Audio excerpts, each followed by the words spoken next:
आज हम हल करेंगे प्रश्नावली 5.2। पहला प्रश्न है इसका, किसी शहर के युवा व्यक्तियों के एक समूह का यह जानने के लिए एक सर्वे किया गया कि वे किस प्रकार का संगीत पसंद करते हैं। इनसे प्राप्त आंकड़ों को संलग्न पाई चार्ट में दर्शाया गया है। इस पाई चार्ट से निम्नलिखित प्रश्नों के उत्तर दीजिए। तो यहाँ पे एक पाई चार्ट दिया गया है। जब भी वृत्त के अंदर कोई पैमाना दर्शाया जाता है तो वो पाई चार्ट के अकॉर्डिंग होता है। तो यहाँ पे आपको निम्नलिखित पैमाने दिए गए हैं 4। इनको देखते हुए हमें ये उत्तर देने हैं। पहला है, यदि 20 व्यक्ति शास्त्रीय संगीत पसंद करते हैं तो कुल कितने युवा व्यक्तियों का सर्वे किया गया था। तो यहाँ पे शास्त्रीय संगीत के लिए जो परसेंटेज हमें दिया गया है वो है 10%, यानी टोटल का 10% किसके बराबर होगा, 20 व्यक्तियों के बराबर होगा। तो इस तरीके से हम हल करेंगे कि शास्त्रीय संगीत पसंद करने वाले का प्रतिशत बराबर है 10% और शास्त्रीय संगीत पसंद करने वालों की संख्या हमें दे रखी है 20 है, यानी टोटल में से 20 व्यक्ति शास्त्रीय संगीत पसंद करते हैं। तो हम मान लेंगे कुल व्यक्ति थे x और प्रश्नानुसार ये कह रहा है कि x का 10% 20 के बराबर है। तो 10 का x प्रतिशत निकालें तो x गुणा 10/100 बराबर है 20 के। तो x बराबर आ गया 20 × 10, यानी x की वैल्यू हमारी आ गई 200, यानी जो टोटल युवा व्यक्ति थे वो 200 थे। 200 व्यक्तियों का सर्वे किया गया, जिनमें से 10% हो गए 20 जो शास्त्रीय संगीत को पसंद कर रहे थे। इसी का दूसरा प्रश्न है, किस प्रकार का संगीत सबसे अधिक व्यक्तियों द्वारा पसंद किया गया है। जिसका परसेंटेज सबसे ज़्यादा होगा उन्हीं व्यक्तियों ने सबसे ज़्यादा पसंद किया है। तो यहाँ पे आप देख रहे हैं ये 20%, 10%, 30% और ये है 40%। और ये किसका है, मनोरंजक का, यानी जो मनोरंजक है वो 40% है जो सबसे ज़्यादा पसंद किया गया है। तो इसका आंसर हमारा सीधे सीधे मिल गया, मनोरंजक संगीत सबसे अधिक पसंद किया जाता है।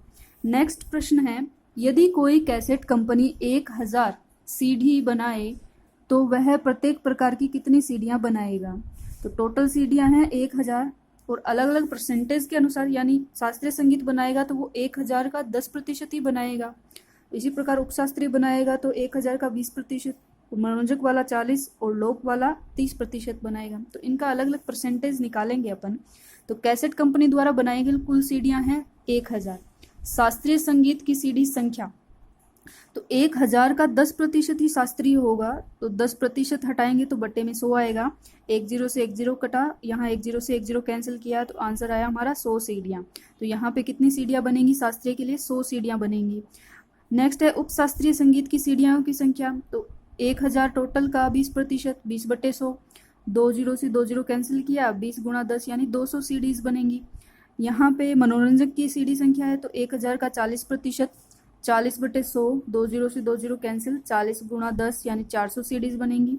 लोक संगीत की सीडी संख्या निकालें तो 1000 × 30%, 30 का बटे 100, यहाँ 20 से 20 कैंसिल हुए यानी 300 सीडियाँ। तो अलग अलग सीडियों की संख्या हमारी आ गई। इनका टोटल करेंगे तो ये 1000 के बराबर ही होगा। तो 100 + 200 300, 300 300 हो गए 600, 600 + 400 1000, टोटल 1000 सीडियाँ बन गई हैं। इसी प्रकार दूसरा प्रश्न है, 360 व्यक्तियों के एक समूह से 3 ऋतुओं वर्षा, सर्दी और गर्मी में से अपनी मनपसंद ऋतु के लिए मतदान करने को कहा गया। इनसे प्राप्त आंकड़ों को संलग्न चित्र में दर्शाया गया है। तो यहाँ पे जो 360 व्यक्तियों का मतदान हुआ उसमें से जो 90 व्यक्ति हैं वो ग्रीष्म ऋतु को पसंद कर रहे हैं, 120 वर्षा ऋतु को और 150 कर रहे हैं शीत ऋतु को पसंद। तो इसके आंकड़ों को देखते हुए इन 3 प्रश्नों के उत्तर देने हैं। तो किस ऋतु को सबसे अधिक मत मिले हैं, तो यहाँ आप देख सकते हैं किसको अधिक मत लिए हैं, 150 मिला है शीत ऋतु को। तो पहले का आंसर तो सीधे सीधे हो गया हमारे पास शीत ऋतु।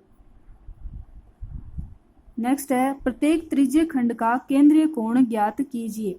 तो केंद्रीय कोण क्या होता है पहले ये समझना पड़ेगा हमें। जैसे किसी भी चाप का आपने एक वृत्त बना लिया, अब इस वृत्त को जब मैं यहाँ किसी भी एंगल का कोण बनाऊंगी तो ये जो कोण बनेगा वो केंद्रीय कोण बनेगा। केंद्र पे बन रहा है तो इसलिए इसको केंद्रीय कोण कहेंगे। जो भी कोण बन रहा है वो सारे के सारे इसमें क्या कहलाते हैं, केंद्रीय कोण कहलाते हैं। जो केंद्र पे कोण बनता है वो केंद्रीय कोण कहलाता है। तो कुल मतों की संख्या है 360। अलग अलग जो ग्रीष्म ऋतु, वर्षा ऋतु और शीत ऋतु है उनके हमें कोण ज्ञात करने हैं। तो ग्रीष्म ऋतु का केंद्रीय कोण होगा, ग्रीष्म ऋतु को पसंद करने वाले व्यक्तियों की संख्या है 90, टोटल हैं 360 व्यक्ति, तो 90/360 और कुल जो वृत्त के अंदर कोण बनता है वो 360 डिग्री का कोण होता है, यानी कुल कोण भी 360 डिग्री का होगा। तो यहाँ गुणा करेंगे 360 से, तो 360 से 360 कैंसिल हो गए, हमारे पास जो कोण का मान आया वो 90 डिग्री है, यानी ग्रीष्म ऋतु का केंद्रीय कोण बनेगा 90 डिग्री का। इसी प्रकार वर्षा ऋतु का केंद्रीय कोण, वर्षा ऋतु को पसंद करने वाले व्यक्तियों की संख्या 120, कुल व्यक्ति बट्टे में आएंगे 360 और कुल कोण है अपना 360 डिग्री का, तो 360 से 360 कैंसिल, 120 डिग्री का कोण बनेगा वर्षा ऋतु के लिए। इसी प्रकार शीत ऋतु का केंद्रीय कोण, शीत ऋतु को पसंद करने वाले व्यक्तियों की संख्या 150, कुल व्यक्ति 360 इंटू 360 डिग्री, 360 से 360 कैंसिल, 150 डिग्री अपना आंसर आ गया। तो ये अपने निकले केंद्रीय कोणों के मान। अब तीसरे प्रश्न में ये बोल रहा है इस सूचना को दर्शाने के लिए एक पाई चार्ट बनाइए। तो पाई चार्ट बनाने के लिए सबसे पहले हम किसी भी चाप का प्रकार की सहायता से एक सर्कल बना लेंगे, वृत्त का निर्माण करेंगे। इस वृत्त पे कोई भी एक त्रिज्या बना लेंगे सबसे पहले। तो मैंने ये त्रिज्या बनाई एक, इस त्रिज्या पे सबसे पहले हम बनाते हैं ग्रीष्म ऋतु के लिए केंद्रीय कोण, कितने डिग्री का बनाना, 90 डिग्री का। तो इस बिंदु पे आप डी को रखेंगे और यहाँ से 90 डिग्री का कोण बना लेंगे। तो यहाँ पे मैंने एक कोण बना लिया 90 डिग्री का। ये किसको अंकित कर रहा है, इतना जो त्रिज्य खंड है ये ग्रीष्म ऋतु को अंकित कर रहा है। फिर हमें बनाना है वर्षा ऋतु के लिए। तो आप कॉपी को थोड़ा घुमाएंगे, जो आधार इस बार लेना है वो ये वाली भुजा लेनी है, क्योंकि ये तो 90 हो गया ग्रीष्म ऋतु के लिए, जो आगे वाला पार्ट बनेगा वो बनेगा आगे वर्षा ऋतु के लिए। तो यहाँ पे डी रखेंगे, इस लाइन को आधार मानेंगे और यहाँ से 120 डिग्री का कोण बनाएंगे। जो 120 डिग्री का कोण बनेगा वो वर्षा ऋतु को डिनोट करेगा। तो ये चीज जो बनी है त्रिज्या खंड बना है वो वर्षा ऋतु के लिए बना है। अब नेक्स्ट हमारे पास जो थर्ड वाला बचा है शीत ऋतु, वो 150 डिग्री का है, यानी जो बचेगा वो कोण कितने डिग्री का होगा, 150 डिग्री का।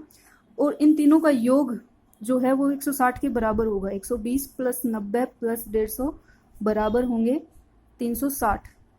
इसलिए जो बचा हुआ है वो 150 डिग्री का ही बचेगा, इसको बनाने की आवश्यकता नहीं पड़ेगी। दो कोण बना लिए तो तीसरा अपना जो बचा हुआ है वही होगा। तो इन तीनों का मान आप देख सकते हैं 360 के बराबर आता है। तो इस प्रकार एक सर्कल में बनने वाले कोणों का योग हमेशा 360 डिग्री रहता है। तो ये हो गया पाई चार्ट। नेक्स्ट क्वेश्चन करेंगे हम अगले वीडियो में। धन्यवाद।